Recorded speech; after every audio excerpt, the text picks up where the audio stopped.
আপনি যে ভুলগুলো করেছিলেন বা করতে যাচ্ছিলেন, সেইগুলো নিয়ে একটু যদি বাকিদের সংশোধন করে দেন। আপনি বলতেই পারেন আপনি কোনো ভুল করেননি। সেটাও ওকে। কিন্তু এটা তুমি জানতে চাই আপনার থেকে। প্রিলির ক্ষেত্রে একটা ভুল হয় যখন আমরা সবগুলো কোশ্চেন একবারে মার্ক করতে যাই লাস্টে। লাস্টে যখন মার্ক করতে যাই তখন অনেক সময় গুলিয়ে যায়। ধরুন আমার 3 নাম্বার কোশ্চেন, ধরুন আমার 50 নাম্বার কোশ্চেনের আনসার হবে সি আর হুম, 51 এর আনসার হবে বি। আমি দেখলাম না, আমি 51 এ সি করে দিলাম, কারণ তখন লাস্ট মুহূর্তে তাড়াহুড়ো করছি। আমার সবসময় একটা ছিল যে আমি কিছুটা করে নিব, ধরুন 50টা করে নিলাম, তারপরে আমি সেই জিনিসটা মার্ক করে নেব। হুম, এটা আমি সবসময় করতাম।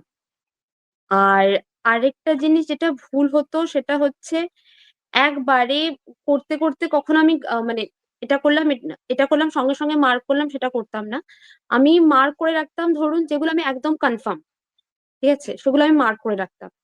তারপরে ধরুন যেগুলোতে আমি আমার একটু কনফিউশন হচ্ছে, ধরুন 50% আমার আমি পাই, মানে আমি 50% সিউরিটি নিয়ে করতে পারছি, 50% আমার কনফিউশন হচ্ছে, এরকম একটা 50-50 আছে, সেটাতে আমি গোল করে রাখতাম যে সেটা এসে আমি পরে দেখবো।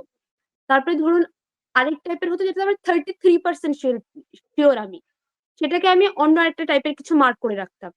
ফার্স্টে যেগুলো আমি শিওর একদম, সেগুলো আমি মার্ক করে নিতাম এমসিকিউ এ পেপারে, মানে ওএমআর এ বলছে। তারপর আমি 50% যেগুলো, সেগুলোতে যেতাম। হুম, সেগুলো যদি আমি দেখছি ঠিক আছে, এবার এটা ডিপেন্ড করছে আমি আমি কতগুলো কোশ্চেন শিওর একদম সেটার উপরে।